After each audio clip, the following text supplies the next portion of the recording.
This is Sound on Radio, and this is Dr. Ergo Phizmiz here with the marvellous Lottie Depresstival slash the new hybridized work from Oracle of Delphi as remote as confirmed recently by an artificial intelligence. So yeah, you know, if you want any advice, get in touch. Get in touch. Now, guess what?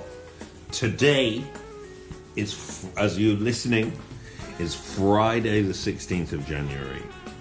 And it's not as exciting as a Friday the 13th, but it is exciting. Shall I tell you why? Because it's my birthday today.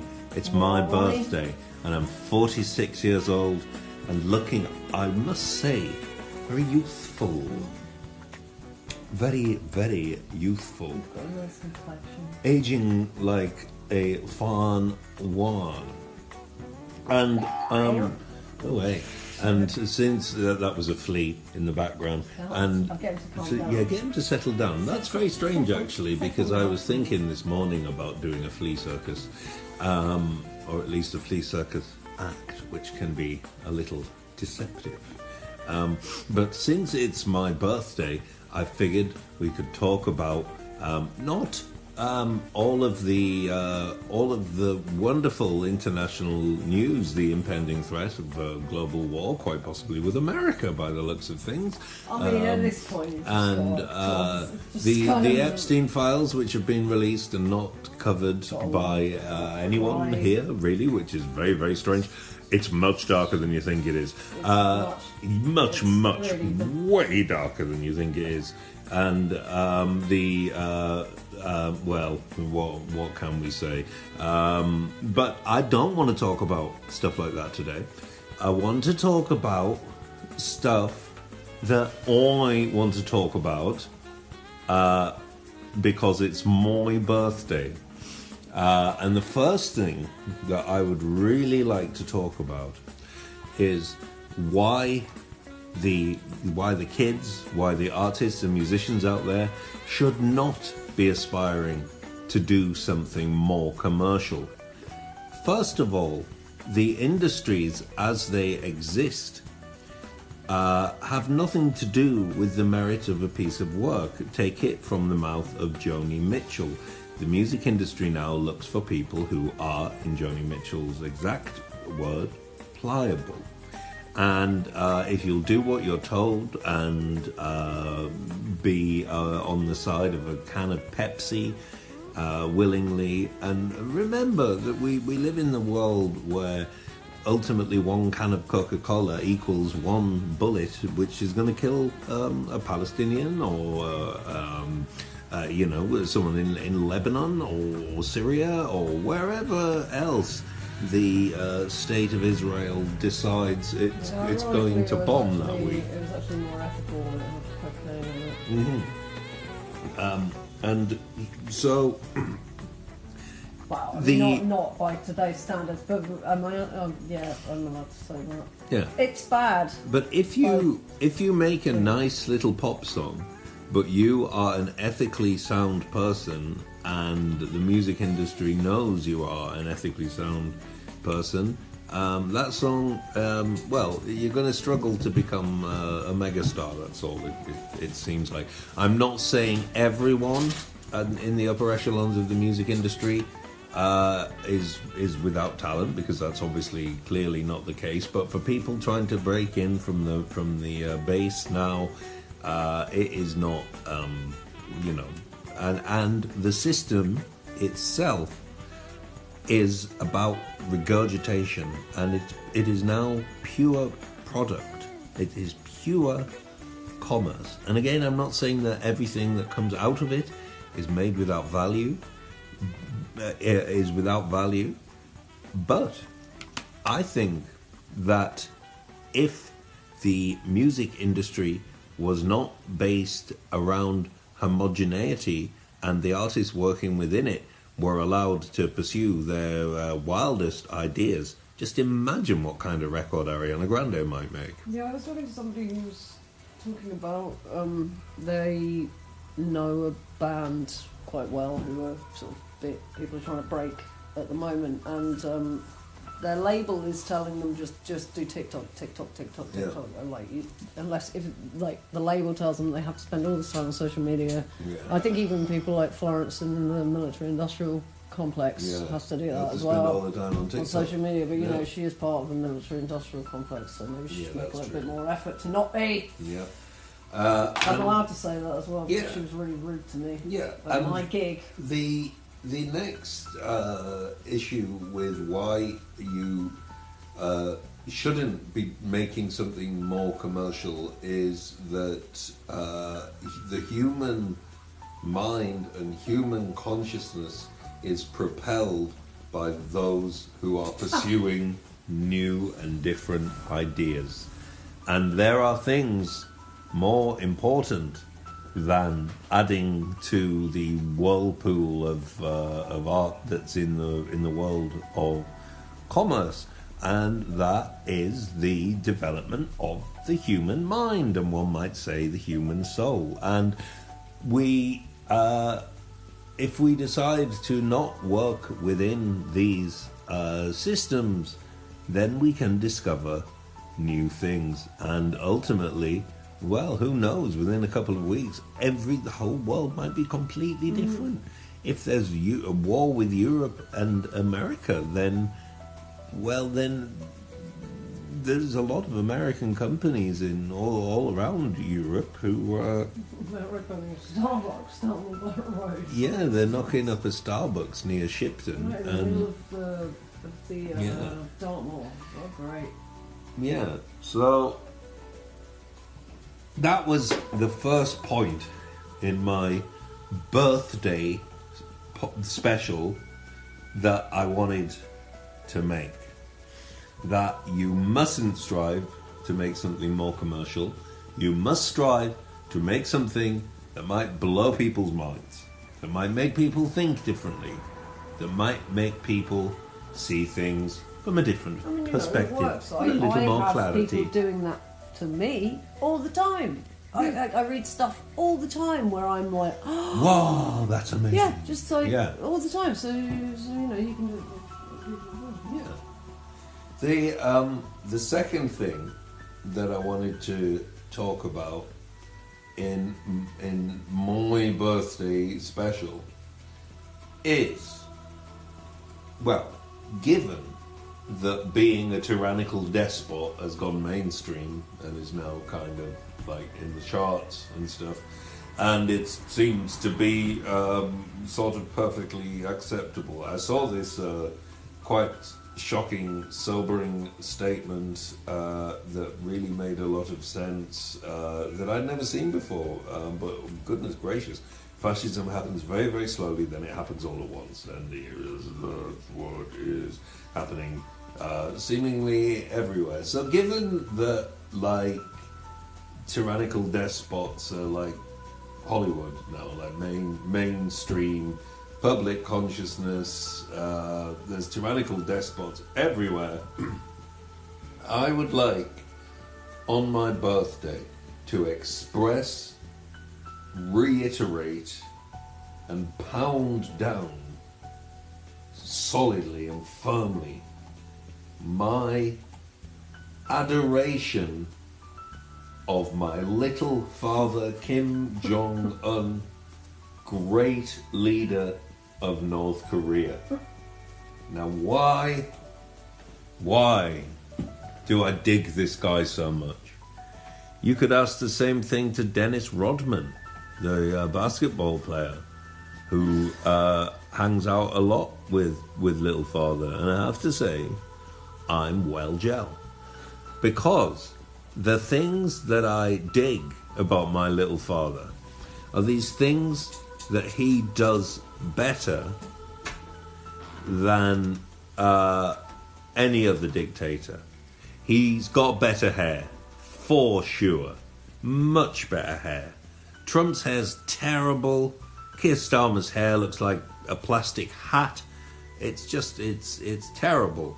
Whereas Kim Jong-un, well, Werner Herzog based Nicolas Cage's hair in his remake of Abel Ferrara's Bad Lieutenant on Little Father's hair. And on anyone, it looks kind of extreme. It's, let's say, a stylized hairstyle. And it speaks to me of authority.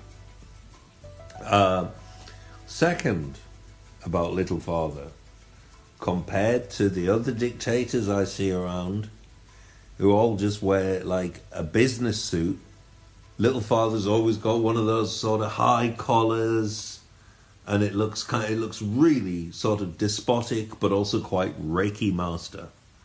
Because if you look at him with no context, you could mistake him for a Reiki master. Except that's only in programs where he's looking severe or solemn. Because, truth be told, I have never met a Reiki master with a sense of humour.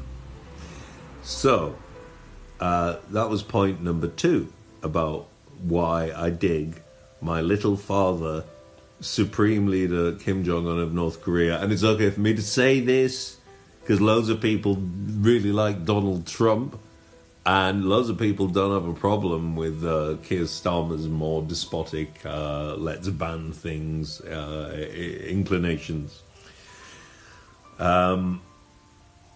Truth be told, and as I said, you can only mistake him for a Reiki master in images where he's looking solemn, or dare I say profound. Because the third thing that I just can't get over with my Little Father is that smile, huh? That wonderful smile, that cheeky grin. I had a printout of him once, and my youngest daughter came into the room and said she was coming to visit, and she hadn't visited for a while, so I didn't previously have the print, and she came round and she said, I love your portrait of the jolly little fat man. Because ultimately, isn't that, without the context, isn't that what Little Father ultimately is? If you were just to see an image of him, he is, fundamentally, a jolly little fat man. Now, also think, how many images have you seen of him looking solemn with his little collar when he looks like a Reiki master? Oh, I've seen a few. But compared to how many pictures you've seen of him chuckling away. And you know, I've seen him smiling at babies, which means he just loves babies. Maybe he's like, when he's really angry, it's because he's coming down off the cheese, because he's addicted to cheese. Well, that brings me on to he's got a cheese addiction. The fourth thing that I absolutely love about my Little Father is his addiction to cheese. Oh, sorry, I ruined the list. No, that's fine. You brought it. You made a segue into number 4. His addiction to cheese. It might not have necessarily been number 4, but you brought up the subject, and it had to go in the list, because there is something that tickles me very much about the thought of Little Father looking very happy sat before his cheese platter. And I've told you about the cheese platter that I ate in Poland when it was the only vegetarian meal at this restaurant, and it was bought by the venue, the promoter, and so I had to eat all of it, and it was an entire, not a small plate, but a big plate of cheese, various cheeses, the kind of thing that Little Father would salivate over. Just because you were momentarily out of the space, the first thing that I dig about my Little Father is his unique and original hair. The second thing... his hair is great. The second thing I dig about Little Father is that compared to all the other dictators, who all dress in like business suits. He dresses more like a space lord. Yeah, he really does. Yeah. I really like the way that Gaddafi dressed. I mean, Gaddafi was without doubt he the looked best dressed amazing, dictator. didn't he? He was They totally really the best shouldn't have dressed killed him. dictator, and he had this all-female bodyguard group of like tall, glamorous women. That is the way to be a dictator. And the third thing I liked about Little Father was his wonderful, heartwarming smile. And the fourth thing I liked about Little Father was his addiction to cheese.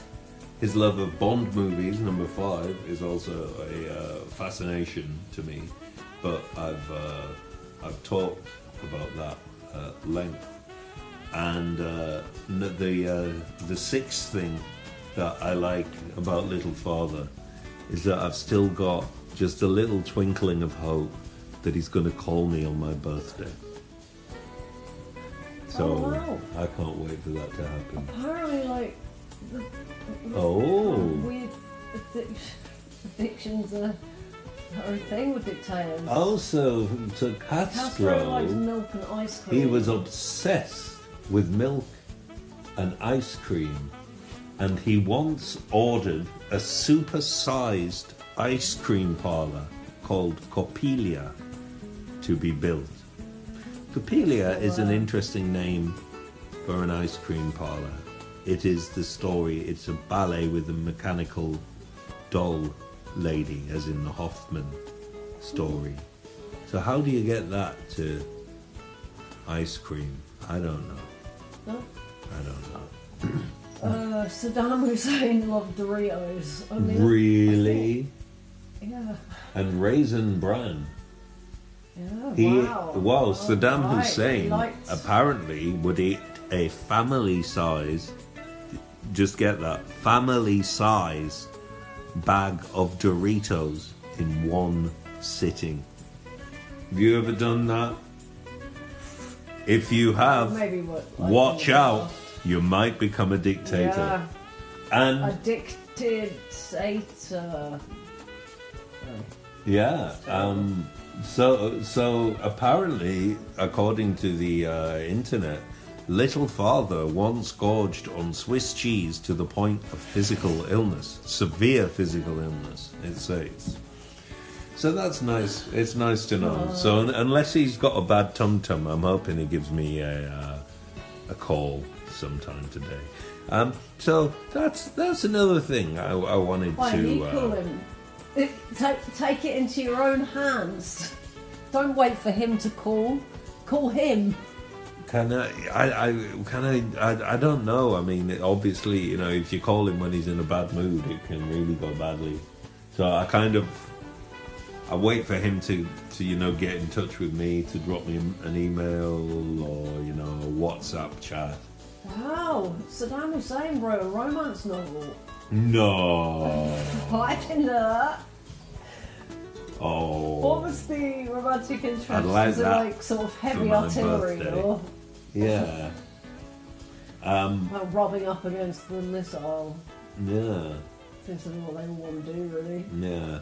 I don't want to rub up against a missile on my Osama bin Laden birthday. liked volleyball.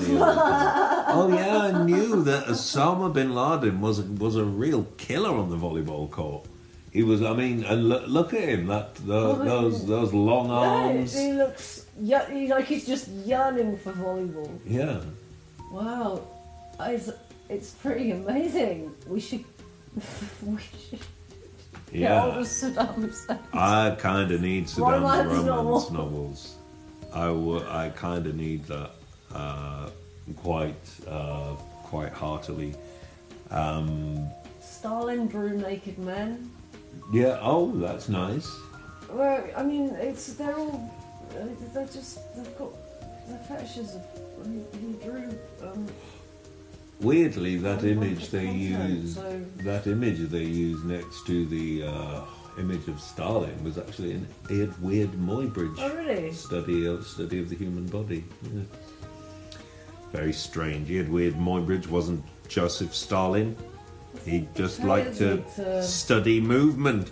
There's a difference Yeah. between studying movement and being the dictator of Russia. isn't there? There's a big difference. So,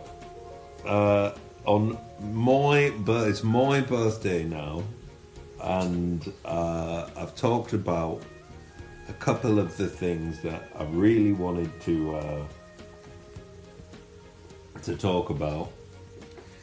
But of course, there's more that I'm eager to talk about on my birthday.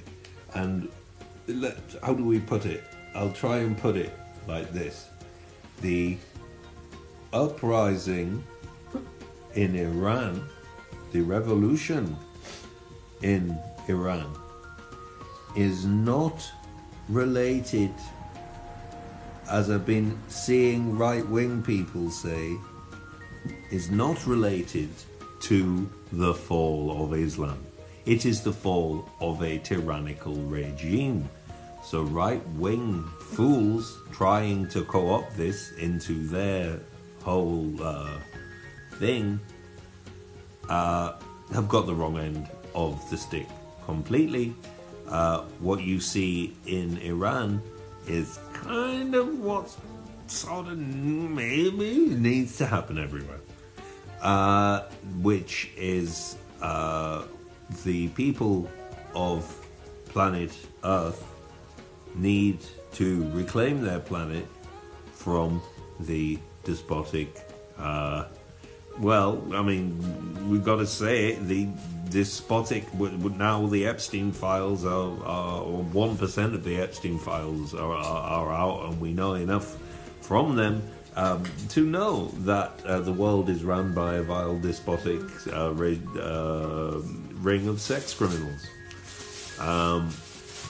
And people have tried to, in the past, to assign like religious group or ethnicity to this group, but this has nothing to do with it. And in fact, I would say it is a perversion of it.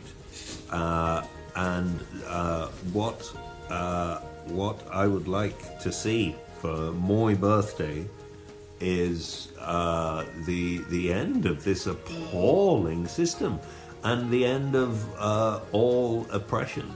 Lottie figured out that there isn't really right-wing and left-wing. There's just, are you okay with murder or are you against murder? And the world needs to, if you meet new people, ask them that question. And then if they're okay with murder, then you can avoid them. You can avoid them. Yeah. So this is not just a political stance, but this is a day-to-day safety stance. Advice. Yeah. There you go. In my capacity as the new remote oracle of Delphi, I say don't hang out with murderers. Yeah. And it's easy enough to find out. Just look at what people's attitudes are to various political events, because I remember a time, it wasn't so long ago, that murdering children was never thinkable, never had a justification, was the ultimate taboo.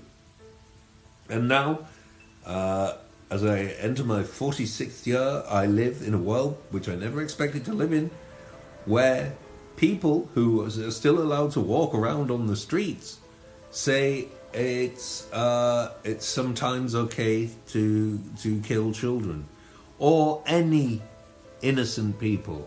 Ideally, we wouldn't kill any people.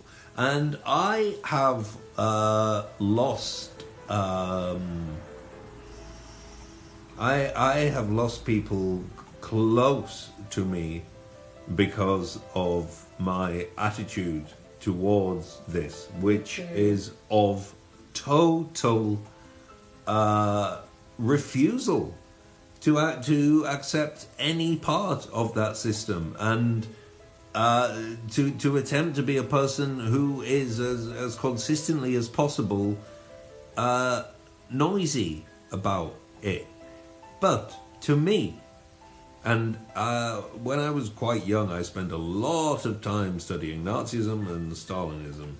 And I did not realize through any of that study that the most dangerous thing in a society are maybe not the leaders, and certainly not the resistance. The most dangerous thing in a society is the people who say, well, it's got nothing to do with me, and just quietly get on with their lives. Ultimately, the people who enabled Nazi Germany were the everyday citizens who just let it carry on. And I always, at the moment, go back to this statement that, well, there must be a reason why populism is called populism. That would imply there is something inherent in humans which is leans towards stupidity. And yes, stupidity, racism and bigotry of all kinds, and oppressive behavior of all kinds are based in stupidity. And people will say to me, oh yeah, but there are different kinds of intelligence. Yes, but no kind of intelligence would or has ever destroyed its environment. No kind of intelligence has ever created obscenities on the levels that humans have created. And folks, when the media decide to start covering what's in the Epstein files, you are going to be quite shocked to see just quite how dark that gets. I can't believe what we live in. No, it's very... I'm sort of grieving over it, really. Yes, yes. It's difficult to not feel somber. And so this is, this is also kind of me trying to not be quite so somber. But it's difficult to not be somber when the global situation is at a point where it's so insane that it's almost intolerable, but it would be laughable were it not for the outright horror of it. And so because of that, do you know what I had to do, because everything's so terrible? This morning, on the morning of my birthday, I had to go for some me time, for a nice massage. I went for a lovely massage just around the corner. A bit of work on my neck and on my spine, and it was Sven who did it, who's a great big guy with lovely locks of blonde hair, and he really worked it on my back. Lottie knows, because Lottie came in there with me, because I said, didn't I say, Lottie? I said, you have to see this guy at work. You have to see this guy at work. And then I got a young man in to make me some homemade potato cakes, didn't I? Yeah. And there was flour everywhere, just woof, all over the kitchen. It was such fun. We played like we were in the snow. It was so exciting. So yeah, just had to get some me time. I didn't really... The me time thing is silly, right? Because, yes, our lives are difficult, but I tell you what, people in Palestine do not get me time. Also, like, you're a subjective being, so it's always me time, and that is the horror of the human condition. Yeah. So I don't really understand it. I mean, Yeah. I thought also it was that people didn't want to be lonely. I mean, which one is it? Well, you got to choose one. You can't have your cake and eat it, can you? Have your cake and me time. Have your cake Meat. and me time. Have your cake. Do they mean meat and time? meat time. The people are revolting. They ran out of bread. That's all right. Let them eat cake. That's what famous actor Kirsten Dunst once said when just before her decapitation. Oh yeah. Ah. That's why we haven't seen her in much. Well, she recently. hasn't. Yeah, exactly. She hasn't been around much. So, the French Revolution. Some lessons to learn there. All sorts of interesting things happen. Marat died in the bathtub, was assassinated while he was in the bath, and always on the images of him, he always has like a scarf around his head. I don't know why, and like loads of fabric all over him, but why would you be covered in fabric if you were in the bathtub? Yeah, that's true. Yeah, and you know all those images of Marat sat in the bath with all this toweling material around him. You put your towel on after you've been in the bath. Anyway, I'm going to start the brilliant new conspiracy theory that the French Revolution never happened. And there's still a king of France. Well, I mean, really, it may as well have not really. Yeah. Nothing really got achieved, did it? They're still eating us all. Yeah, but at least the kings of France did things like dressed up really fancy and, sassed about. And, Louis XIV, the Sun King, who said, "L'État c'est moi, I am the state is me," pretty much like Keir Starmer says now. But Keir Starmer didn't put on a little tutu and dress up as the sun and get all the people around him to help him put on spectacular stage productions. I might find him less annoying if he made a bit more of an effort. If Keir Starmer came in here in tights and a codpiece, I'd be over the moon. Tights and a codpiece, a little mandolin. I'd be absolutely over the moon. But he's just being this dull, psychotic. It's weird, isn't it? Like the psychopathy. It's not really it's sometimes it's not really like the Patrick Bateman thing. It's more like hello, how are you? Yeah. It's really strange. Yeah, but I suppose from the outside, if you didn't know, I've only seen the film, but if you didn't know Patrick Bateman's internal world, I suppose you would think he was this kind of bland. So maybe behind guy. closed doors, they're like running around screaming. Yeah, exactly. So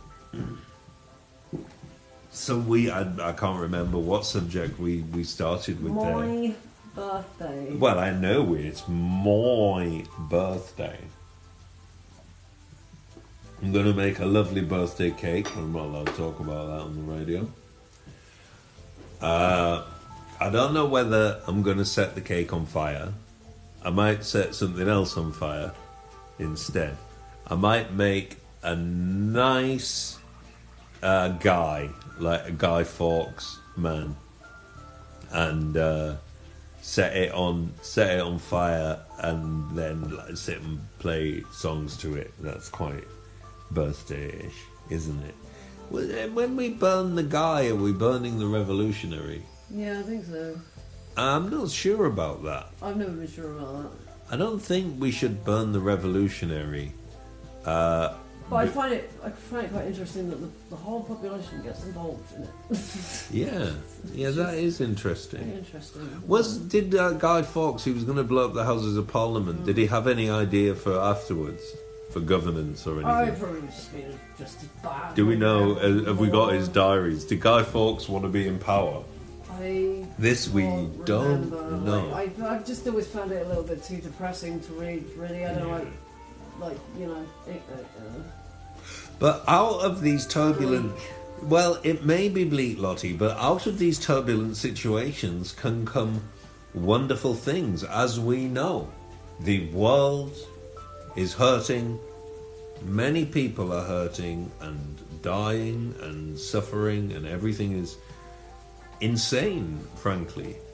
But, like I said, out of this turbulence, out of these pebbles, can emerge little diamonds. And on that subject, do you know that Tommy Robinson has been writing Christian poetry? Mm-hmm. Yeah, the gift keeps on giving. Tommy Robinson is now writing Christian poetry. He is a man with absolutely no self-awareness at all. At all. It's amazing. Yeah. And I will say, and I can say this, I've taught English and things, it isn't good. Oh, no. It's not good poetry. But you didn't need me to tell you that. What it is... He's trying to become a literary man, isn't Yeah. he? What it is comedy gold. I'm not going to read it out on the air. Although I did think earlier, maybe I should read it out on the air, because then Tommy Robinson might try and sue me for copyright. But then he might try and sue Sound Out Radio for copyright. I want my royalties from my poetry. I don't know, maybe he'll get into poetry shows. Well, he was... Except his conception of, I don't know, it's all about his enemies, and everyone's his enemy, and God is going to stand behind him as he stands there like a lion. It's wild. He's kind of got this view of like himself, sort of like he views himself as like, you know, Cartman and Cthulhu's shoulder, sort of in South Park. It's But the thing that we have to do... It's more about flowers and birds. The thing that we have to do is mock these people. It is okay to take the mickey out of Nazis, and which he is, you know? He's a fascist, isn't he? Well, I mean, we all know he's a fascist. Like, but the more you mock them, they hate being mocked. They hate having the mickey taken out of them. But they're ridiculous. So like mocking them is just responding to their ridiculousness. Like as you would to the really aggressive man writing poetry about how God's gonna smite everyone apart from him. It's like, that's it. Come on, God's going to smite everyone apart from Tommy and his supposed fascist to friends. If he doesn't want people mocking him, don't behave like that. Yeah. And I say all this, but also on my birthday, I want to point out that I am like now militantly, I spend a lot of time slating figures who you would call right wing.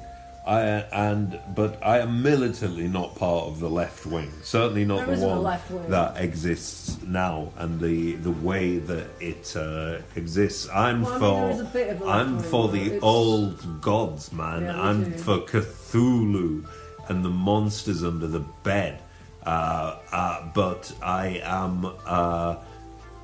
These ideas are not outlandish, but I'm against oppression, and I'm against greed. I'm against the idea of billionaires when people are starving. I'm against racism and things like not liking gay people, being angry about the existence of gay people. I'm against all that, and the reason I'm against all that is it's rubbish.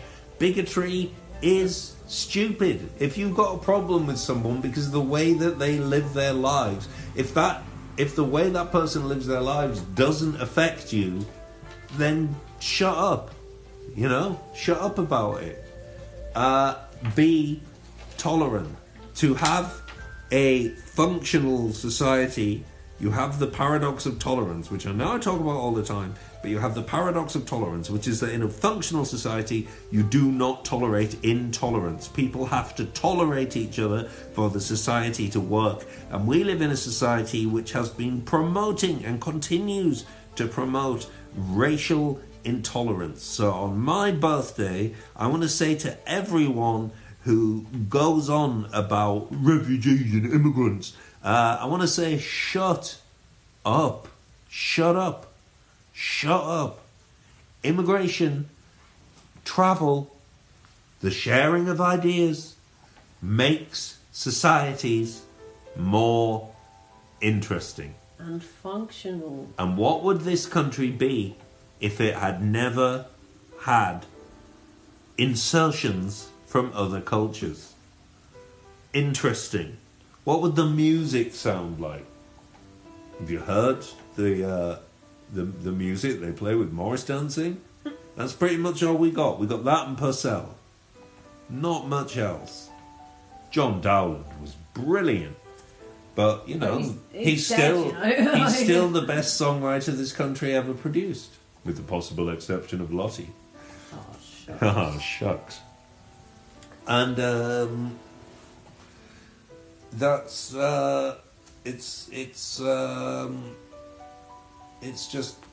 it's wild, and it's time to stop with the fascism. And, you know, think about this thing of why is populism called populism? Because there's this inherent stupidity and inherent bigotry in humans. Right, well then that's something that each and every one of us, if that's in there, has got to overcome. Kill off your little inner fascist. Yeah. And ultimately, isn't all of this, isn't all bigotry ultimately, let's be honest, you know, based around either fear or desire? Jealousy. Well, or desire, I would say. I think it's a safe bet to say that most of the men who go around about how much they hate the gears are like that because they really want to tousle their mate's hair and touch his firm, muscular back, don't you? But that's fine. Yeah, just do it. Like just touch, like everyone else touch is. that firm, it's muscular like, it's back. Fine. Like, nobody will have a problem. just do it. Unless your friend doesn't want you to touch his firm. But try it. He might, you know, you might put your hand on that firm, muscular back, and he might just get that little warm tingle in his heart and turn round and say, you know, I really like you as a friend, Dave. But, you know, maybe sometime we could explore the possibilities a bit further.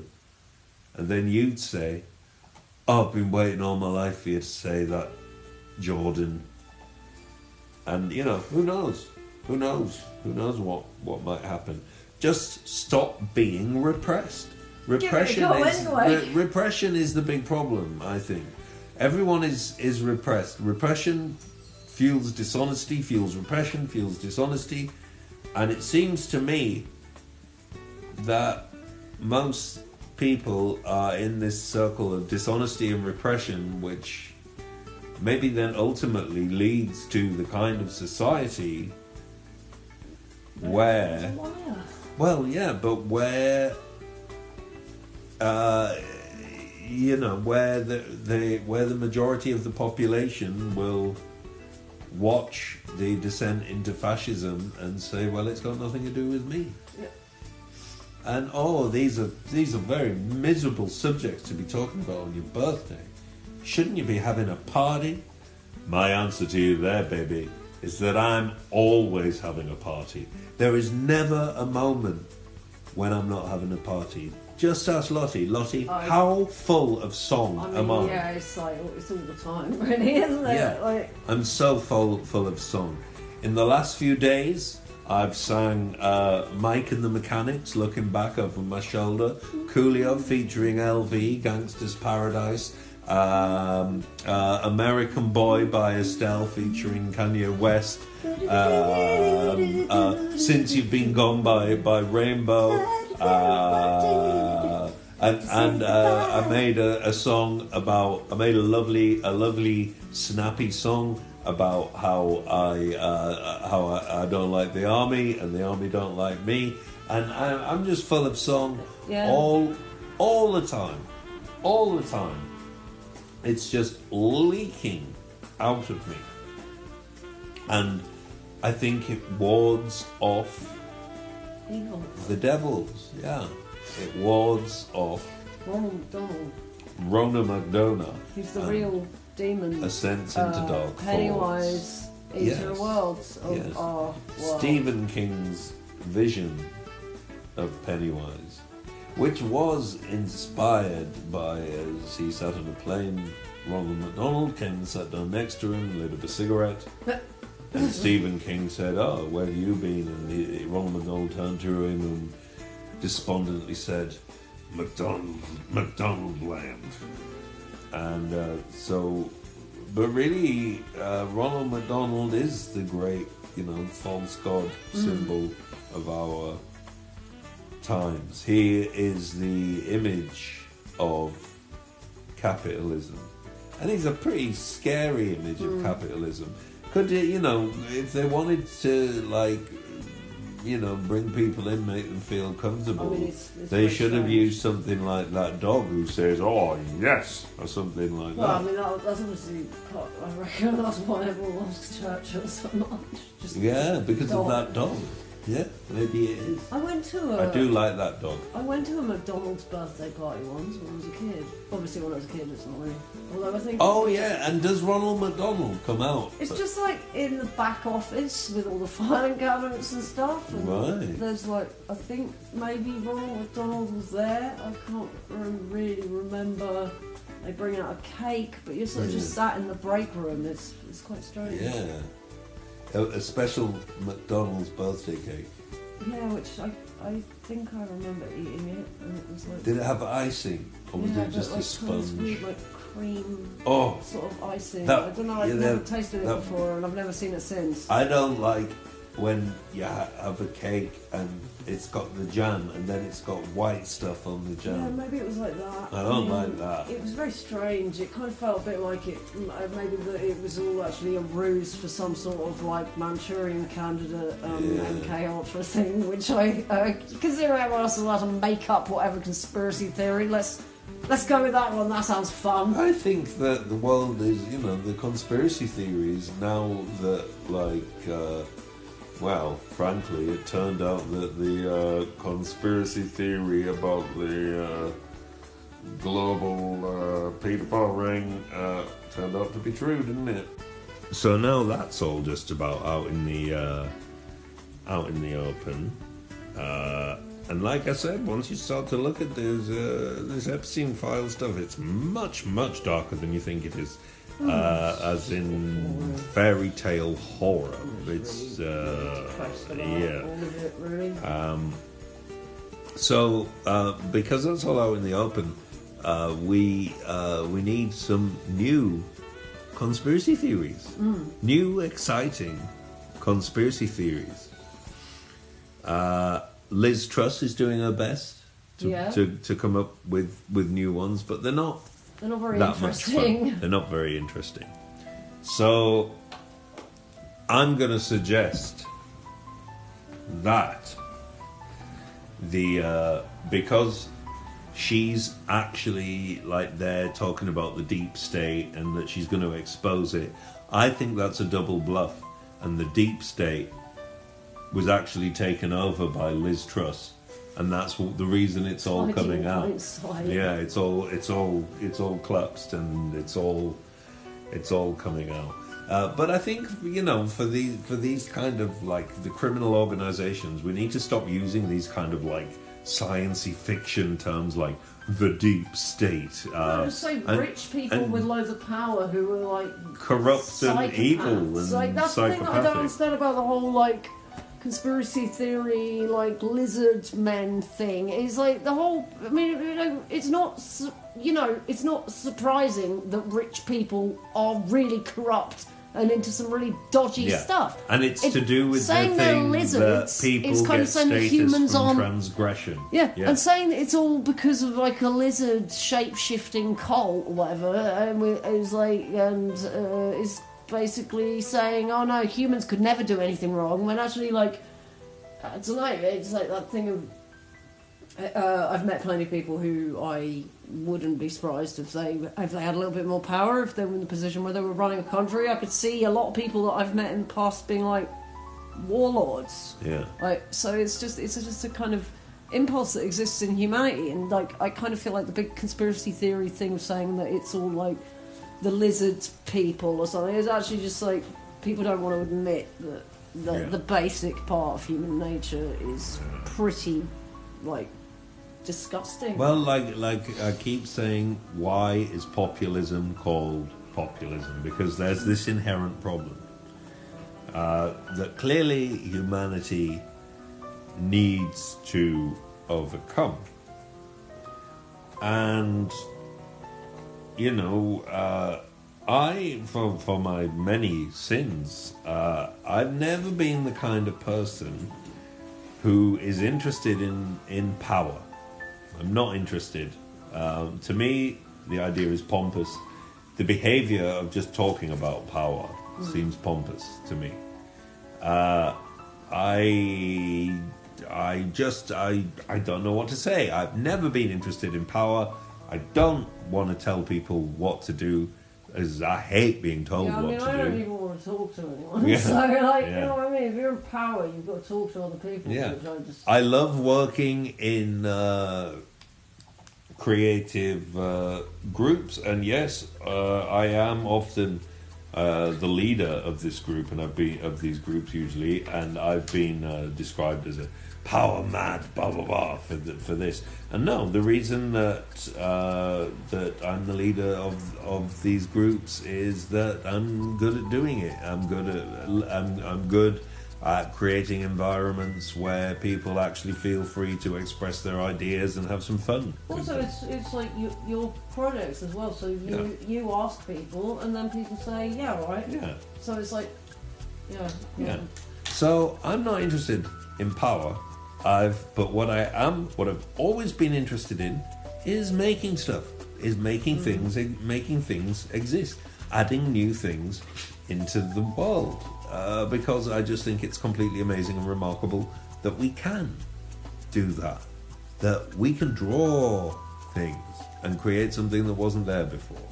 You make a piece of music, you can improvise a piece of music, and you've made something that isn't there before. And I just have this sneaking feeling that all of that is much, much, much more valuable than we think it is. And that, just to reiterate, kids, is why you shouldn't be concentrating on doing something more commercial. You should be concentrating on dreaming the future, because if we don't dream the future, who knows if there will be one. Which brings me to the subject of futurism. Now, futurism, the real futurist isn't into video games. The real futurist goes outside or looks out the window and uses tools and technologies from throughout history.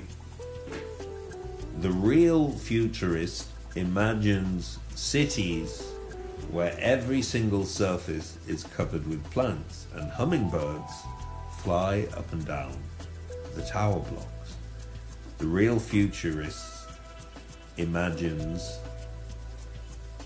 dereliction permitted to become beauty through the intervention of nature, and allowing nature to ornament and give its interpretation to the horrible structures that humans have built. Every single straight line is basically an aberration. We know that with very few exceptions, I would say, in crystal formations, there are no straight lines going on in nature. And the straight lines which surround us everywhere, I feel like they have cut through reality and obscure our view of what actually is. So the real futurists defy the straight line and defy the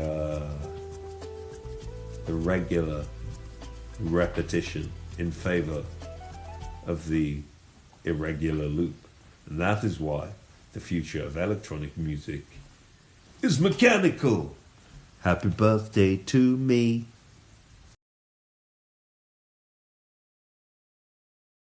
And so there's nothing else left to do but this.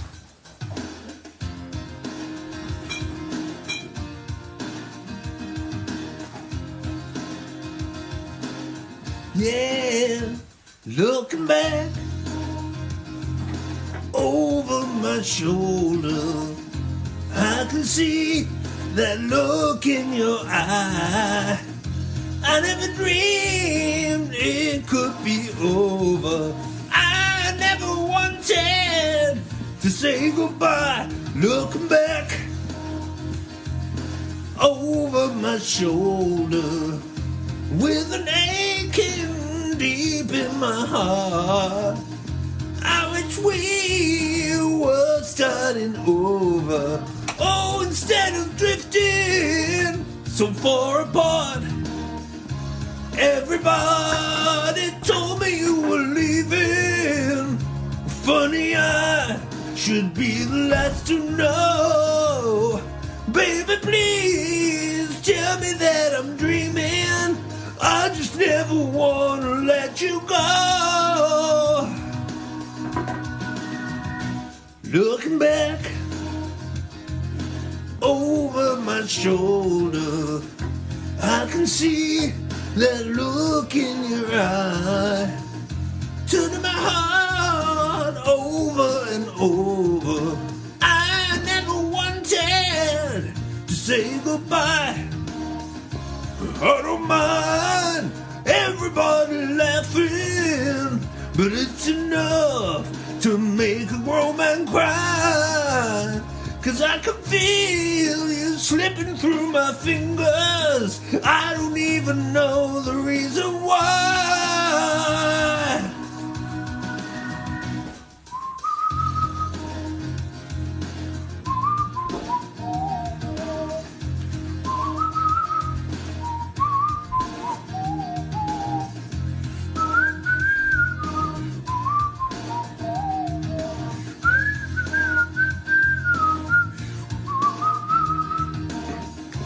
Every day it's a losing battle. Just a smile to hold my head up high. Could it be we belong together? Baby, won't you give me one more try? One more try. Looking back, whoa, over my shoulder, I can see that look in your eye. See that it could be over. I never wanted to say goodbye. Looking back over my shoulder, whoa, with an aching feeling inside. Whoa, deeper and deeper. I never wanted to say goodbye.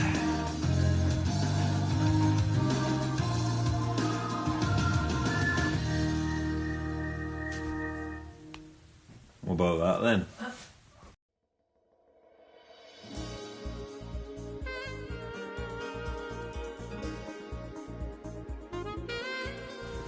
So yes, it's my birthday, my 46th birthday, 46 revolutions of the earth since since I popped out into this painful world and beautiful world. And that was me, as you probably gathered, singing Looking Back by Mike and the Mechanics. And I remember when Mike and the Mechanics were out. I remember when Mike and the Mechanics were in the charts. I was probably about 10. And it caused, let me tell you, a lot of confusion for me, at least. Because Mike and the Mechanics, one would have expected Mike to be the lead singer, wouldn't you? Yeah. And Was he... no, Mike is Mike Rutherford from Genesis, who's playing guitar. But to recognise who is Mike among the Mechanics, it requires previous knowledge of the work of Genesis, and also knowledge of what the guys from Genesis look like. Yeah, and that was pre-internet. That was difficult. Really difficult. difficult. I didn't know what anyone that I listened to looked like. I still don't know what a lot of people look like. And like Mike standing in the shadows among all those Mechanics was difficult to miss. So I just presumed Mike was the guy going, "Look, I'm back!" So did I. But that wasn't Mike. No, Mike's playing the guitar. I've got no idea what his name is. He's just a mechanic. I was just thinking about like the pre-internet times. I didn't know what Kylie Minogue looked like until I was about 25. Wow, you didn't see that I Should Be So Lucky music video? No, I loved the song, but I had it on a cassette and I used to listen to it in the bathroom. But dreaming's all I do. I loved it. If only I didn't know what she looked like. So Should be so lucky. It Maybe I want to sing that for my birthday. You should. Can you find me a karaoke of I Should Be So Lucky? There was an LP of it in Grandma Norma's house. I never really liked the B-side. So I knew what Kylie looked like. I don't know what the B-side was. Because I didn't understand this soap thing. I kept hearing people say, "Oh, she's in something." What was She was in Neighbours. Yeah, people were saying she was in Neighbours, and I didn't understand what that meant because I didn't understand you didn't anything. watch Neighbours. We used to watch Neighbours. And then I found out because I watched Bugs Bunny, that's what I liked, and Gene Kelly musicals, and then.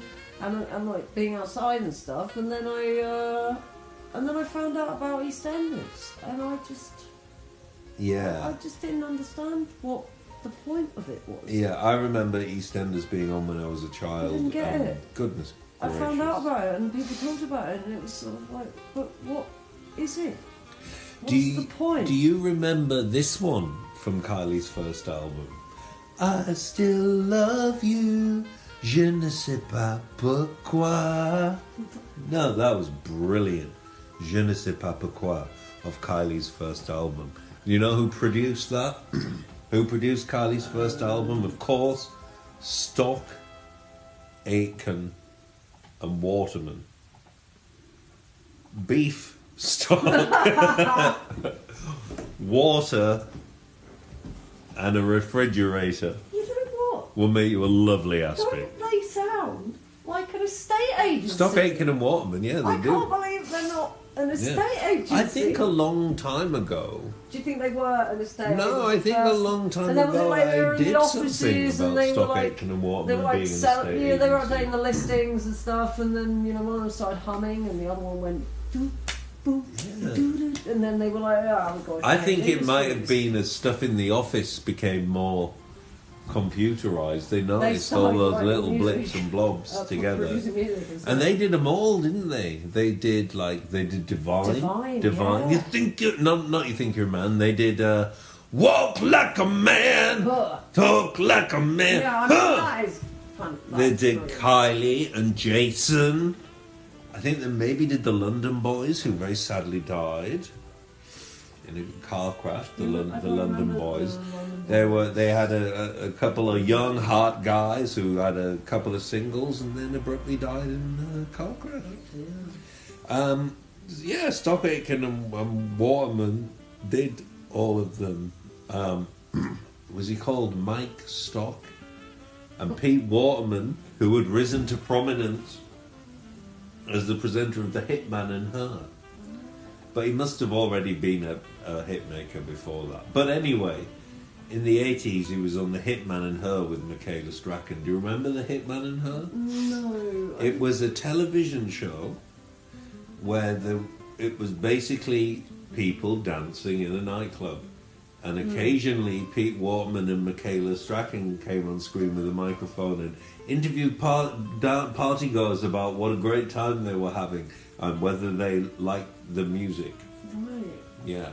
And what was the music? Was it pretend live music? Or was It just was on pop the music. stereo? It was It was a DJ. Not a DJ, a DJ. A disc jockey. What type of bird? A DJ. A DJ.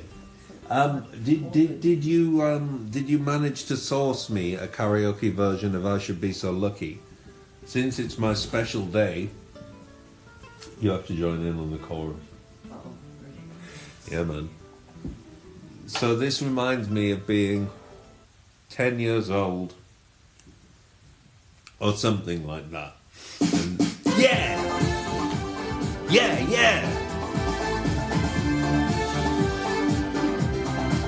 Here we go. I'm expecting the chorus. In my imagination there is no complication. I dream about you all the time. In my mind a celebration, the sweetest of sensation, thinking that you could be mine. In my imagination there is no hesitation. We walk together hand in hand. I'm dreaming you fell in love with me like I'm in love with you, but dreaming's all I do. If only they come true. I should be so lucky, lucky, lucky, lucky. I should be so lucky in love. I should be so lucky, lucky, lucky, lucky. I should be so lucky in love. It's a crazy situation, you always keep me waiting, because it's only make-believe. And I will come and running and give you all my loving. One day you would notice me. My heart is close to breaking, and I can't go on faking the fantasy that you'll be mine.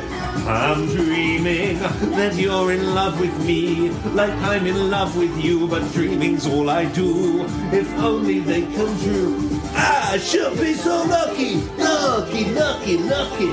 I should be so lucky in love. I should be so lucky, lucky, lucky, lucky. I should be so lucky in love. Did you like when I did my Alison Moyer register? Huh? Oh yeah, that was good. I love my Alison Moyer register. That what I'd really like to hear is Tony Hadley singing this karaoke. Oh, that'd be wonderful, wouldn't it? Yeah. Is there a third verse? I. Oh, it's the instrumental. Yeah. Okay. Yeah, Tony Hadley. Oh! In my imagination there is no hesitation. We walk together hand in hand. I'm dreaming that you're in love with me, like I'm in love with you, but dreaming's all I do. If only they'd come true. I should be so lucky, lucky, lucky, lucky. I should be so lucky in love. I should be so lucky, lucky, lucky, lucky. I should be so lucky in love. Maybe we should start a karaoke business. That might be where maybe I should be so lucky in love. We could say now, does anyone want us to like come and do sort of, you know, we could run karaoke. I'd like to do that. I'd love to do. Kylie Minogue, yeah. I really enjoyed singing Kylie Minogue. Okay, now I need to sing Gold by Spandau Ballet. Like on the Isle of Wight Festival? No, I need karaoke. The one where he looks like a really famous estate. Yeah, it's wonderful. The reason I'm obsessed with Tony Hadley is there's this video where he's playing the Isle of Wight Festival. Look it up. I'm from the Isle of Wight. He looks like the world's most famous estate agent. With the festival, because on the one hand it brought in the festival there is not the original festival, is it? It's sort of like, it's not in the original place. It's like the first festival, you know, the Who wrote like a bit in Barbara O'Reilly about watching all the kids in the West White being like stoned on the grass and stuff, and you know, that's pretty cool. That means the bit of the Isle of Wight that I'm from has got like an anthem but about being a wreckhead, which is I mean, that's great considering we all went and sat on the beach and listened to Aphex Twin and fell around on the floor in the dark. The good old days. Yeah, good old days where you go out and you nearly die every Before time. bands dressed like a state It was a lot of fun. Now the Isle of Wight Festival is in like Newport, which is in the centre, and it's all like run by this one talent agency. Can't remember what his name is. It's Solo, and he puts on all of his own acts, and it's all. It kind of feels a little bit. Solo John Giddings. John Giddings' thing. And I've told you my John Giddings story, haven't you? What about? I love telling my John Giddings story. It's my special day, so I can tell it. I was doing an artist residency at Dimpola Lodge in Freshwater on the Isle of Wight, and as part of that, I got to go and see this little private performance for very rich people of some play. I can't remember which play it was. Are you allowed to say on the radio? Or am I allowed to say what? What the name of the person performing? Oh well, the one of the people performing was the very, very, very famous actor Timothy West. So I was amazed to be in the same room as him. And it was rather exciting, and it started. I do not know who the other people were, how many babies they've eaten. Probably a lot. Isn't Yeah. it? I mean, it's like collectively, I reckon it's loads. Yeah, and it started, and then about 10 minutes into the play, I heard this kind of strained, sort of heavy squeaking sound behind me, and thought, what on earth is that?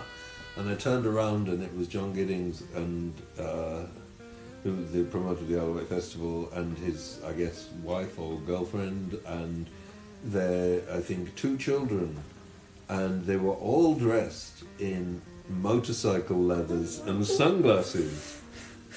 All of them, even the small children. And what vexed me was, so like did like all 4 of them ride? Can the children ride motorbikes? Did they?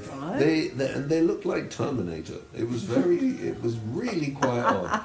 And I had no idea who it was, because I don't know John Giddings from Adam, but to me these like, I don't know, the Men in Black. He has got a good bland biblical name, just like Adam.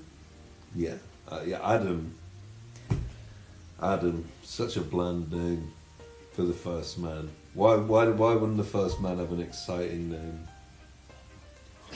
I've got no idea. But it's okay. It's my special day, so I'm allowed to be a little bit forgetful. I got distracted by the image of John Giddings.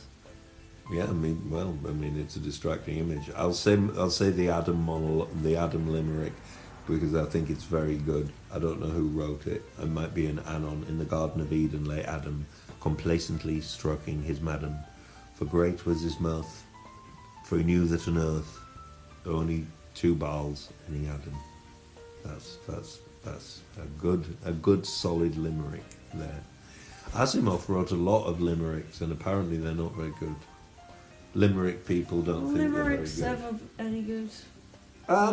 There are some amazing things done with limericks. People who play with the form, and I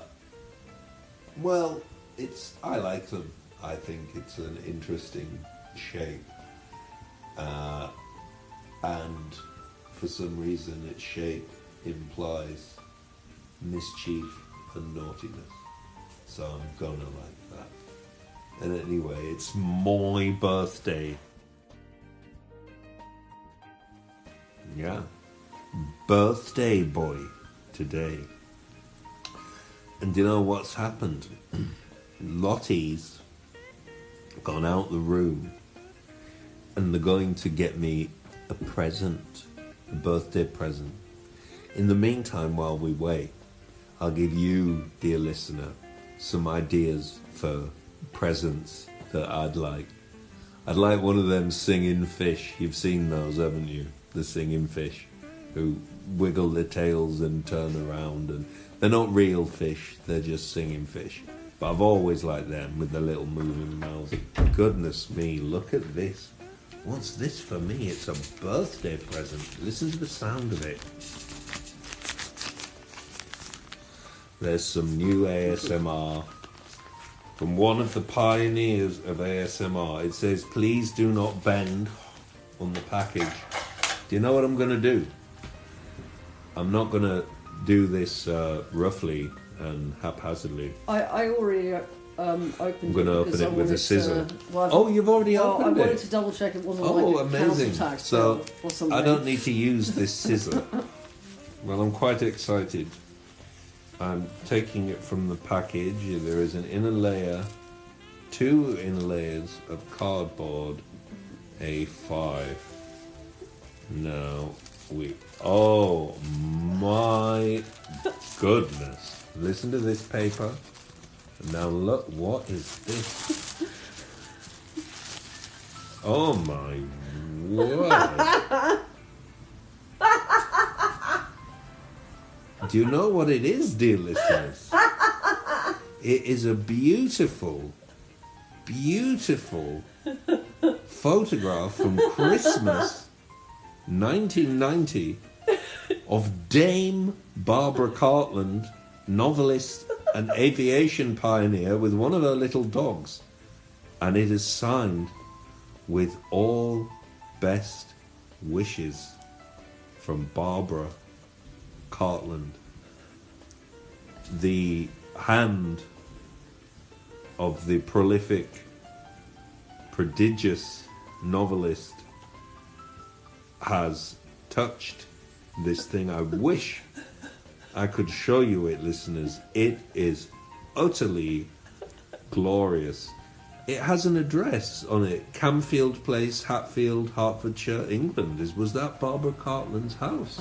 I guess. I think she lived in Hertfordshire. It's a beautiful photograph. Barbara is bedecked in a long pink shiny dress with a sort of floral bit around the top, a lovely veil going down the back, some lovely bracelet and a silver ring. A little doggy is on the floor, looking in a melancholy fashion at the camera. The background, in contrast to the pink, is a deep red, like the red in Vertigo when he first sees the woman come into the room. And there are flowers in pink and white and various different shades of red around the image, and she stands touching a green chair which is mainly obscured by another bunch of flowers. Behind her is a red curtain, full Twin Peaks, and on the... It is, isn't it? Yeah, really. And on the gilded table, the ornate gilded table, is a little sculpture of what appears to be a Grecian nude woman and perhaps a little boy. So it is like or Twin Peaks. a cherub. This is one of the most marvellous birthday presents that I've ever received. And I must ask you now for a kiss on the radio. See, listen to this romance. Listen to this. Thank you for the wonderful gift. Shall I put it into context by explaining the significance of it? What, in terms of our lives? Cartland. Yeah, I mean, you could. Well, because I actually wrote to the woman who I bought it off of, and I said, because they wrote to me and said, I've just posted it. So I wrote to her to explain about it and said, and I can read the message and that will kind of explain. And then they've just written back to me actually yesterday. Oh, wonderful. So I wrote, thank you so much. It's a gift for my partner's birthday. We were haunted by Barbara Cartland's ghost for a year. We kept seeing little balls of pink light everywhere, accompanied by chime bell sounds. Then embossed romantic script text started revealing itself through the wallpaper, and the kettle kept turning itself on. So I had to assume from that she wanted a cup of tea. We think we summoned her via the computer as we were watching Diana the musical on Netflix most of the times. Of the times, 60 plus times, we didn't know all the words, and I can't really explain the fascination. I think it's because there's lots of really hype American musical theatre people during societal shutdown. Anyway, long story short, after we watched that a lot, and it's really, really hype, this isn't the message anymore, though, she's the narrator in that, and we had these, well, they're both deceased now, but we had, up until recently, when they were corporeal, Mr. Suet, Gerald, and Vivian Westwood, the guinea pigs, looked a lot like her little dogs. Really? So I have to, and because she was Princess Diana's, relative of Princess Diana, and so we basically think that maybe we sort of summoned her through the television because we watched Diana the musical so many times, and then she may have seen the guinea pigs because she was being mentioned a lot, because there was also the other thing that because the appearance of Barbara Cartland in Diana the musical is so shocking and out of place, and you don't know about this unless you know about the British royal family. It introduced a whole new generation to Barbara Cartland. Don't really, because I lived on a cliff and I didn't have anything to do with any society at all, really. So we after that we sort of started looking into Barbara Cartland, and she's written, how many books has she written? Oh, hundreds, 800. Sort of 800, and we were working out how big a tower of Barbara Cartland books would be, and we worked out it was like the size of a bus or something like that. I can't really remember, but anyway, so we thought we were being haunted by Barbara Cartland for about 18 months because of the repeated watchings of Diana the musical. So that's the story there. Yep.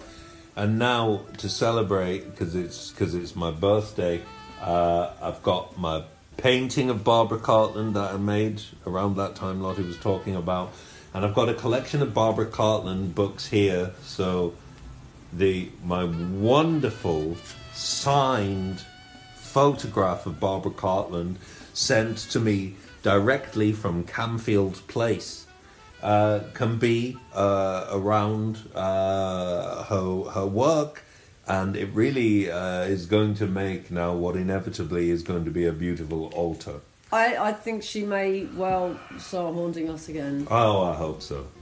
I have here The Proud Princess, The Magnificent Marriage, The Bored Bridegroom, Kiss the Moonlight, The Devil in Love, The Dawn of Love, The Angel and the Rake, The Temptation of Turilla. That was the Race Progress, wasn't it? Mm-hmm. The Love Pirate, Diane de Poitiers, The Story of the Mistress of Henri II, Moon over Eden, and A Spray of Edelweiss. Now, if you know anything, you know about contemporary society, we all know that a spray of Edelweiss won't be the first spray, and yes, it is still legal, but not for long. There's a big Edelweiss problem going on.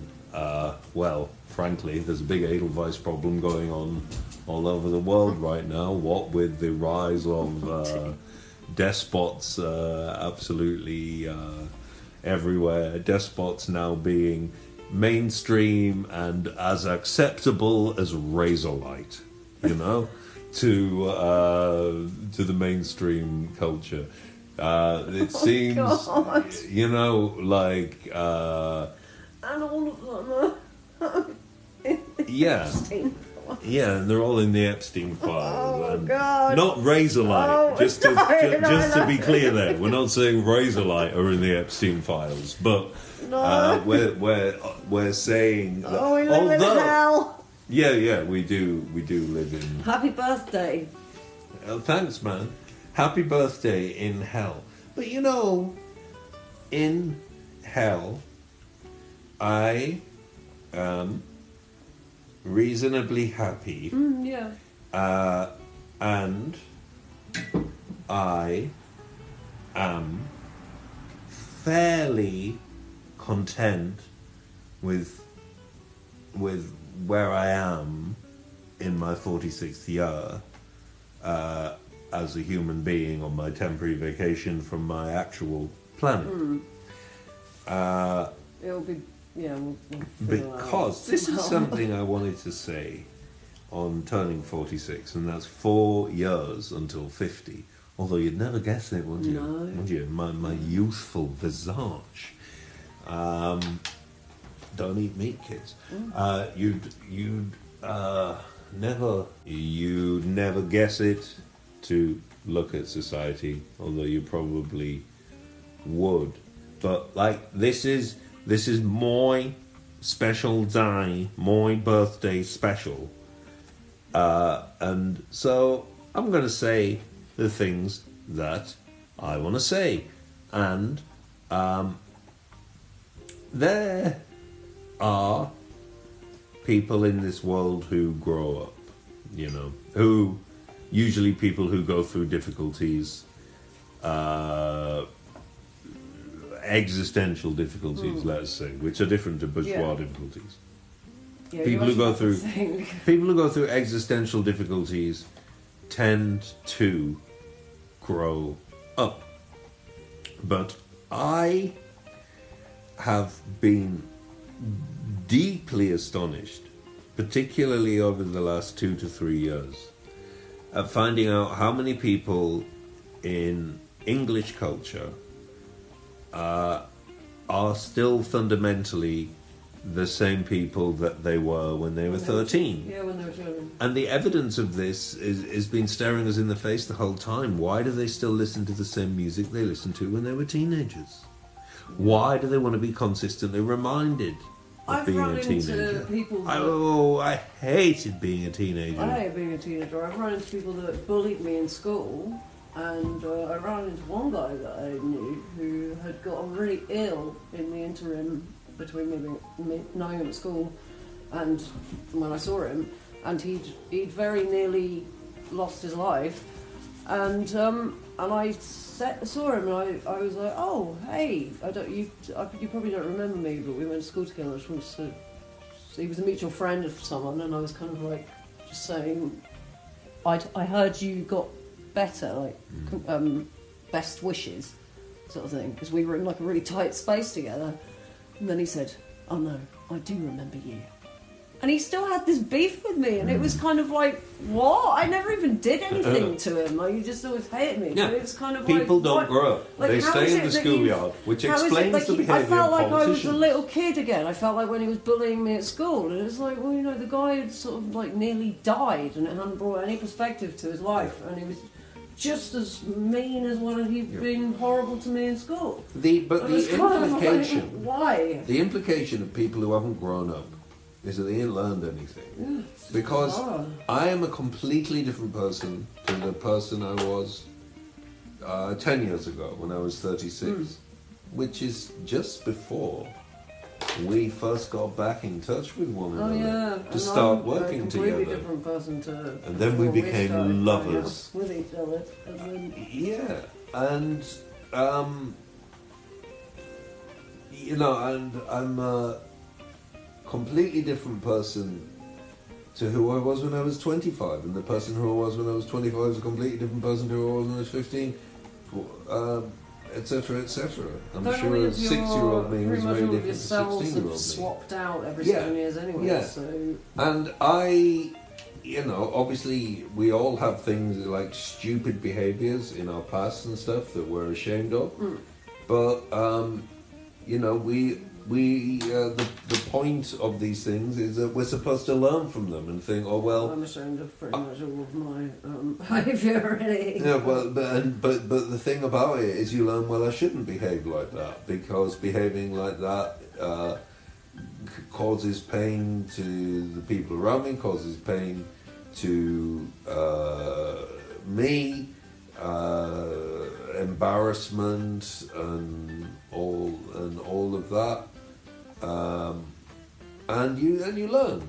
I was more talking about like things I've done where it's just like annoyingly stupid. Oh, as I've well. got loads Like, of them. There's a bit in Jean-Paul Sartre's Nausea where he's talking about crossing the road and dropping something and bending down to pick it up, and he loses grip of it a bit, and then he tries again and he loses grip. It's just like a really stupid thing, you know, like when you try and like sort of dyspraxia moment, and he's talking about how suddenly he has an awareness of how stupid he feels as a human, like, and his body being completely. And I remember I just read that book, and I was going out to meet a friend of mine, and then I dropped something in the street and had exactly the same thing happen to me, like literally an hour later, and it was exactly the same feeling of just like, oh God, But like people, being a human, limited, just kind of like doing stupid things, like.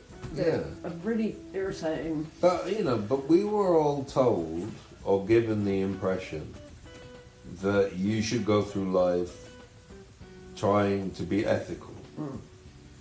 But it turns out to get by in this world, you have to kind of be evil to by the looks of rise up through the ranks of things. And now, 46 years old, well, society is going to collapse into a state where it's going to be completely different by this time next year, I would say. And I completely welcome that idea. Because I have been talking loudly about things like American and British imperialism since I was really...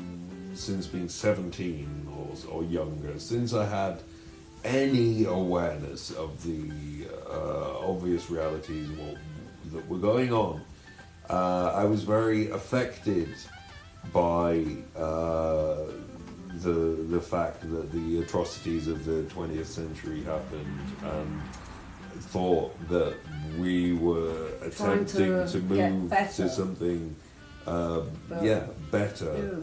And it turns out this isn't the case, and I only have time now to talk to people who have some concern or some vision for a better future. And people who care. Unconditional as well. Like, I can't really... This thing of people who...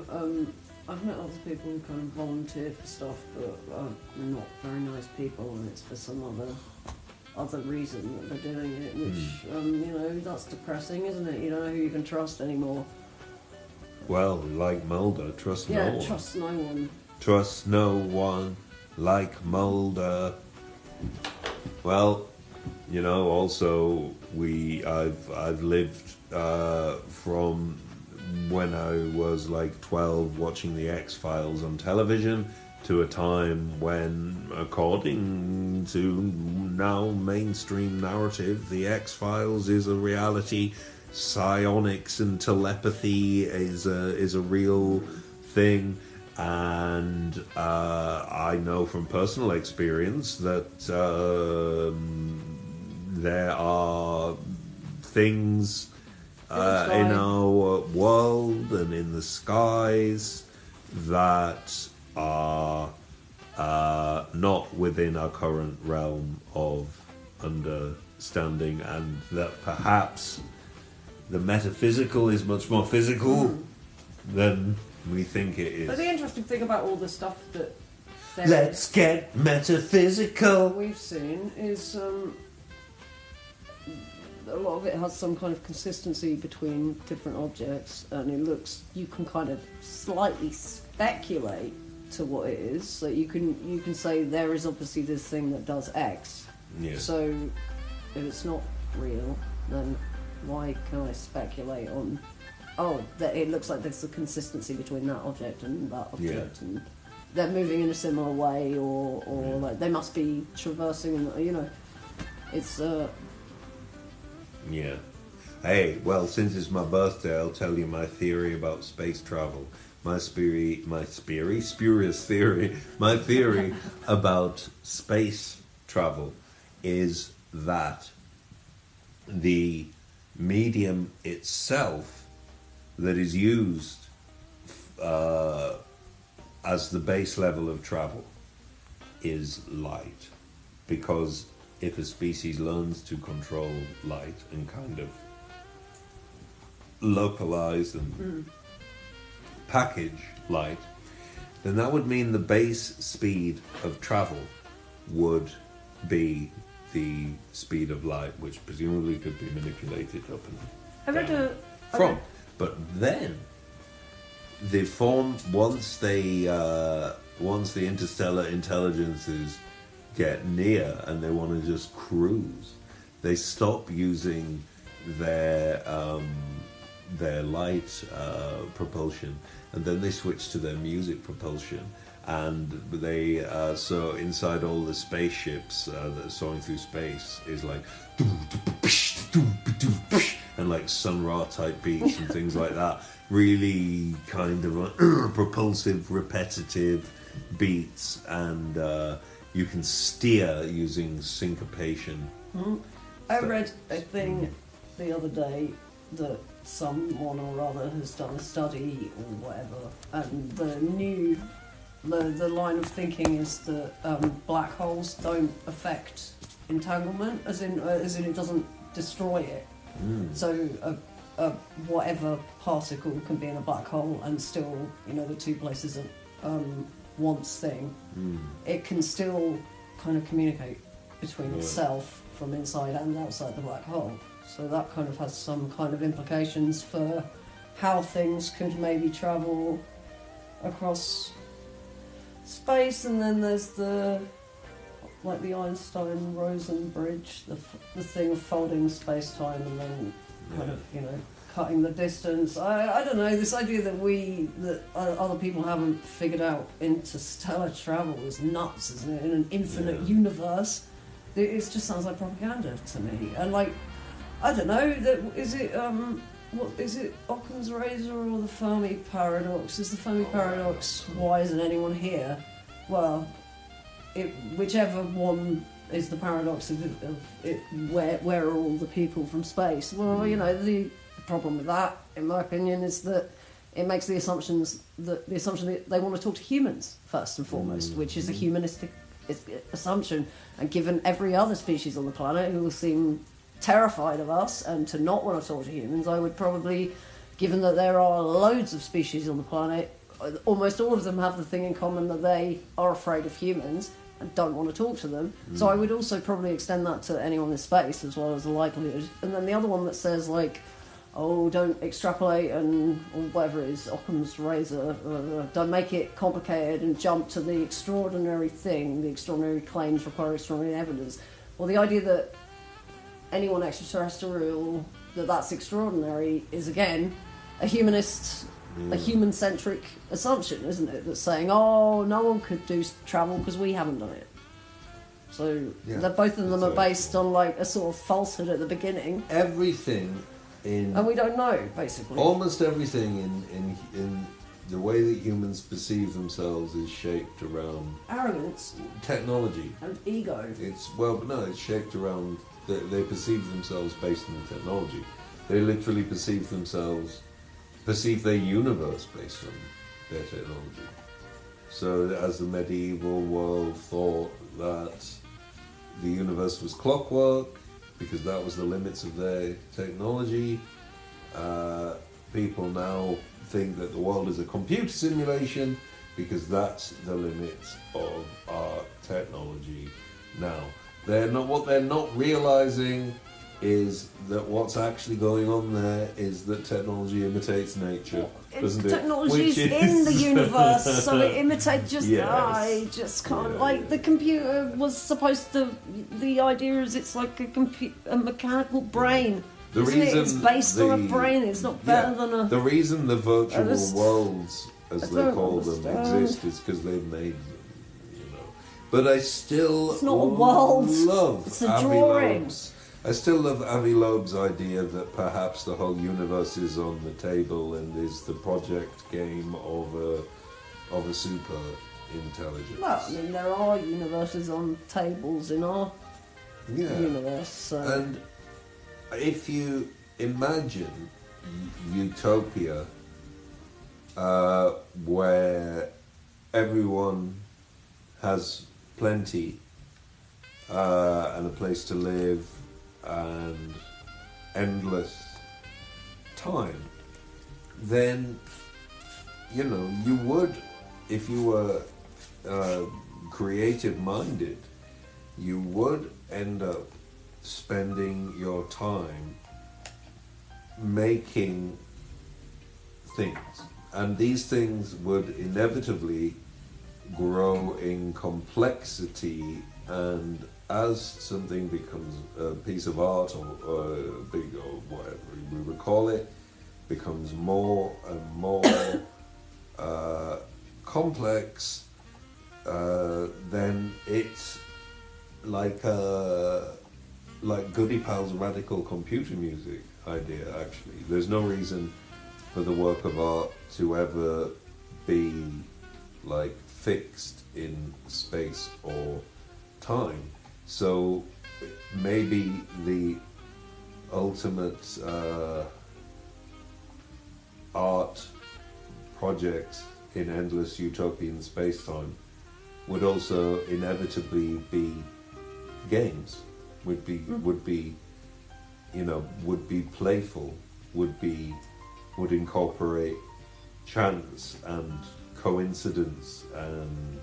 Well, I mean, from what I can see of the UFOs that we've seen, they seem fairly, I don't know, it all seems, it seems quite light and like aesthetically, yeah, just the most beautiful thing that I've ever seen. I can't, it's outside of my scope of imagination, like these objects of complete beauty. The most convincing, the most true to life in terms of UFOs that I've seen, the most convincing replications of the way that they look and feel is not in like Spielberg movies, but actually in the 1970s films of the Unarius Institute, of this lady who was basically space Barbara Cartland, who spoke with all of the space intelligences, Space Brothers, and saw lots of them, and they made these amazing movies. Look them up on YouTube. They're like kind of like vaporwave sort of thing. They're gorgeous. Yeah, these things look like vaporwave, I guess, as well. But much brighter, beautiful, more many disco, colours. and it's made in the age of disco. Yeah, and they're just not made by humans. No. I mean, everything that humans make looks like, you know, you sort of phallic imagery. So like these things, low-hanging fruit. These things really don't look like that. Also, plus they work, and they don't try to commit violence on me. Yeah. Whereas I was standing in Bristol once, standing outside, and a bloke in a police helicopter hovered right above the house and looked down my shirt. So for about like, how long was it? You were there. He was just making eye contact with me right above the house. Like, it was really quite strange. So you know that I liked less than the UFOs. Yeah. Well, it's my birthday. I've had a wonderful birthday present. I mean, this is just mind-blowing, mind-boggling. Oh, she wrote back, by the way, not Barbara Cartland. Amazing. The seller that said, "Goodness me, what an experience for you." She was a lovely lady. You may have noticed I have a book of hers for sale as well. It was signed and dedicated to my mother. No. She was the mayor of our town. Barbara visited the town and met my mother. After that, mother felt a closeness from Barbara. Sadly, she's no longer with us, so I decided to sell the items. Goodness. But wow, isn't that amazing? You know, I love eBay. You learn so much. That's wonderful. And now I have Barbara Cartland's address, which is absolutely remarkable. Well, I'm having a wonderful birthday. Hey, hey, hey, it's Ergo's special day. Yeah, the song, Special Day. I'm going to point out here as well that this is not just my 46th birthday. Here is my official announcement. This year is 25 years since the first Ergo Phizmiz releases. So I have been putting out work under my moniker for a quarter of a century. You've been making work for longer than that. Oh yes, I've been making work for. I've been making music since I was 10, or something like that, maybe younger. Yeah, I have 25 years of Ergo Phizmiz releases, and somebody ought to put on some shows with me showing some of my work. Maybe some film screenings would be nice. Maybe some retrospective releases. But it probably won't happen because I'm currently industry blacklisted for not being approving of mass murder. So I'm curious to see what happens with 25 years of Ergo Phizmiz. I'd like to do loads of shows. I'd like to talk and meet people and do workshops, which I'm really enjoying doing at the moment. Yeah, it's great fun doing workshops. Tomorrow at Sound Art Radio, we are doing we're doing a panto on the radio. We're making a panto, although it's not going to be your expectation of a panto, so don't worry too much. But it's you not come tomorrow, along. It's the day after. No, it's tomorrow. tomorrow. Right, tomorrow. It's as in like in the show. Yeah. Okay. And we are going to be running this workshop. You are welcome to come along. You can sign up on the Sound Out Radio website, but also I think it's okay to just drop in. From 2 o'clock till 4 o'clock, I believe we'll be live on the radio the whole time. It's behind you. What is Nothing. the entirety of history? So we're working towards The Void, the musical. Now, This is because I have been noticing this kind of resurgence of like a really right-wing reading of nihilism, and I went to philosophy school, so I've got a bit of a problem with that. So I thought, time to brush up on my Nietzsche.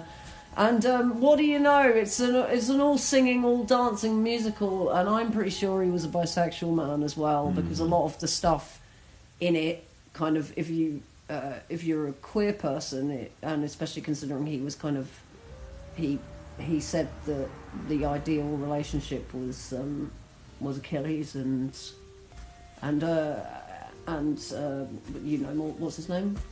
Patroclus, who were gay. That was a gay relationship, and he also had this big yearning for going back into sort of classical Greek times, and homosexuality was illegal at the time. So, and he was. I just think that a lot of the stuff in his work is about authenticity and everything like that. So, consequently, I think The Void is a lot more disco than anybody gives it credit for. And Nietzsche was all sort of talking about he wrote a lot of songs as well.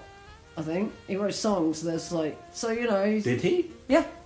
What, the music too? I think there are songs of his, and we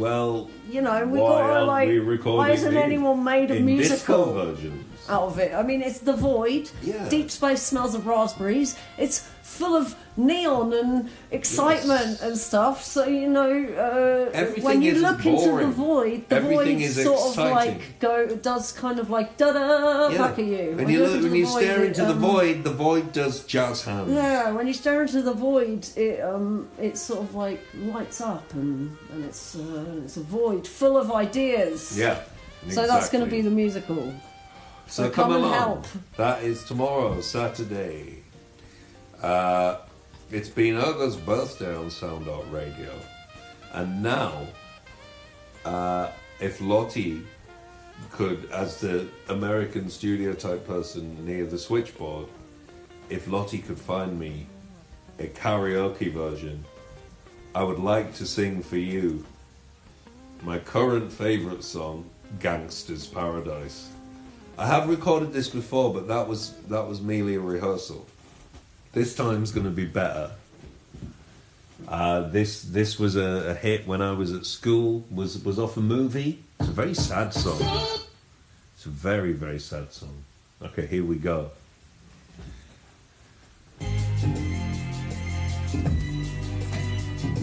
And I'm expecting you to join in on the chorus since it's my special day. As I walk through the valley of the shadow of death, I take a look at my life and realize there's nothing left. Cause I've been blasted and laughing so long that even my mama thinks that my mind is gone. But I ain't never crossed a man that didn't deserve it. Me be treated like a punk, you know that's unheard of. You better watch how you're talking and where you're walking, or you and your homies might be lying in chalk. I really hate the trip, but I got a lot cause they croak. I see myself in the pistol smoke. For I'm the kind of G the little homies wanna be like. On my knees in the night, saying prayers in the street light. Been spending most their life living in the gangster's paradise. Been spending most their lives living in the gangster's paradise. Been spending most their life living in the gangster's paradise. Keep spending most our life living in the gangster's paradise. Look at the situation they got me facing. I can't live a normal life. I was raised by the streets, so I gotta be down with the hood team. Too much television watching got me chasing dreams. I'm an educated fool with money on my mind. Got tan in my hand and a gleam in my eye. I'm a locked out gangster, set tripping banger, and my homies is down. So don't arouse my anger, fool. Death ain't nothing but a heartbeat away. I'm living life, do or die, what can I say? I'm 23 now, but will I live to see 24? The way things is going, I don't know. Tell me, why are we so blind to see that the ones we hurt are you and me? I've been spending most their lives living in the gangster's paradise. Been spending most their lives living in the gangster's paradise. Keep spending most our lives living in the gangster's paradise. Here comes my favorite bit.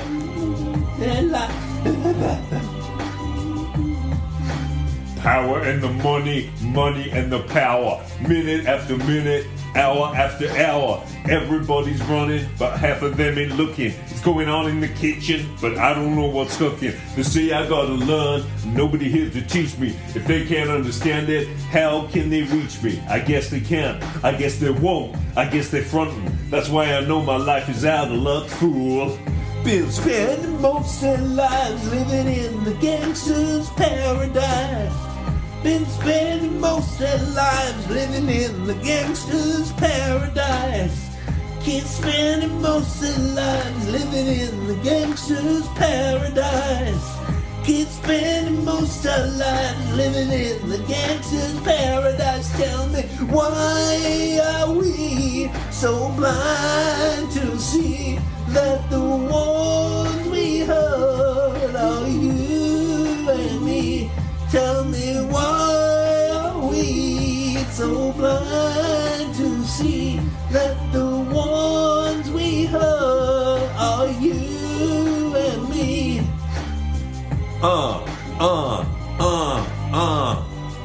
Yeah.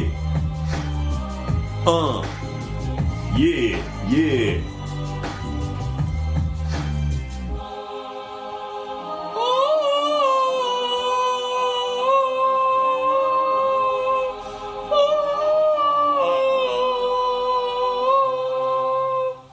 A very sad song, I think you'll agree.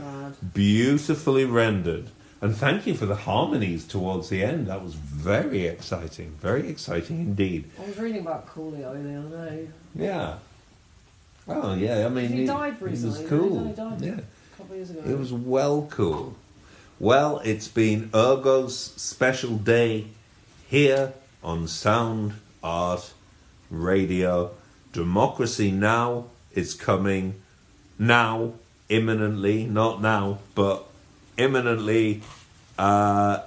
Keep living the dream in the gangster's paradise, and remember, doing something a bit more commercial doesn't work unless you're a psychopath.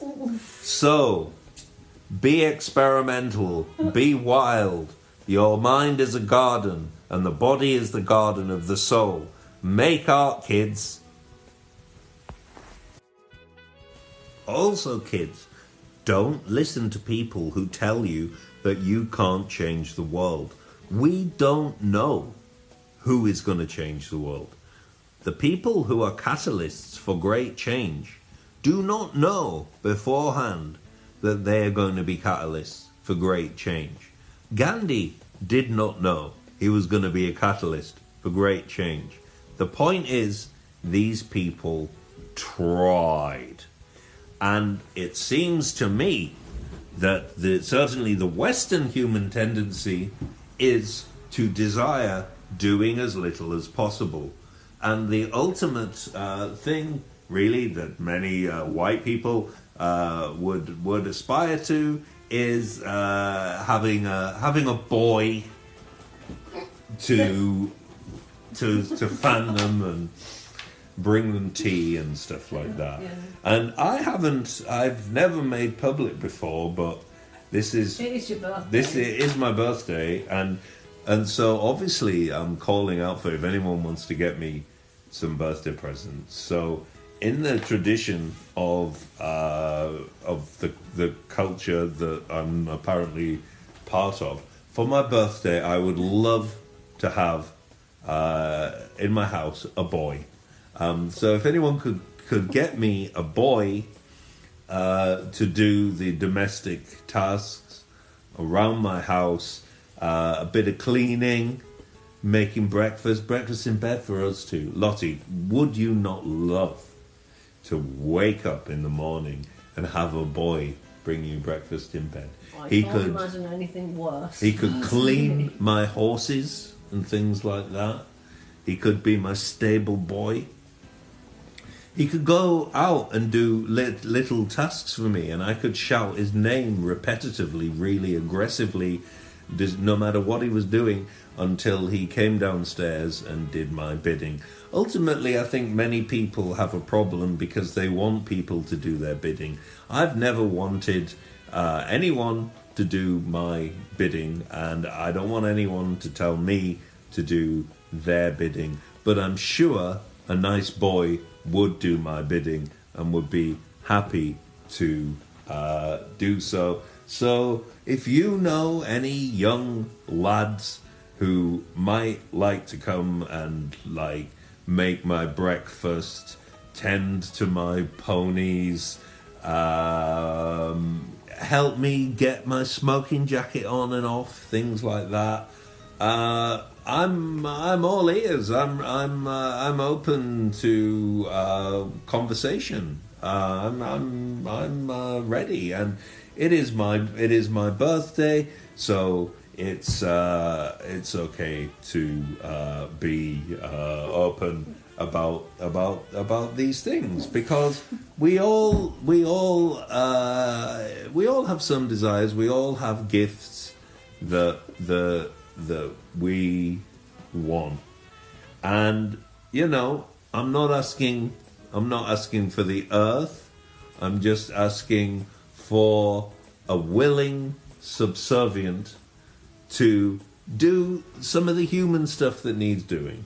There's always human stuff that needs doing that us aliens are just terrible at doing. So a nice willing, not willful, I don't like a willful boy, but a nice willing boy who's competent at cooking, doesn't have to be a brilliant chef or anything like that, but should describe themselves as more a caterer, I think.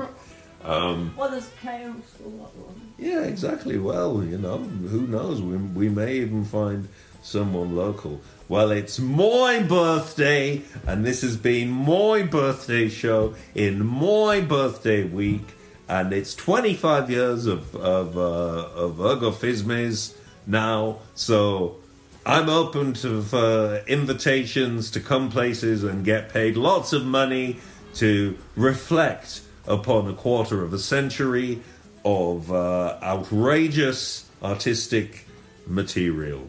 And if anyone knows a boy, drop us a line. This is Sound Art Radio.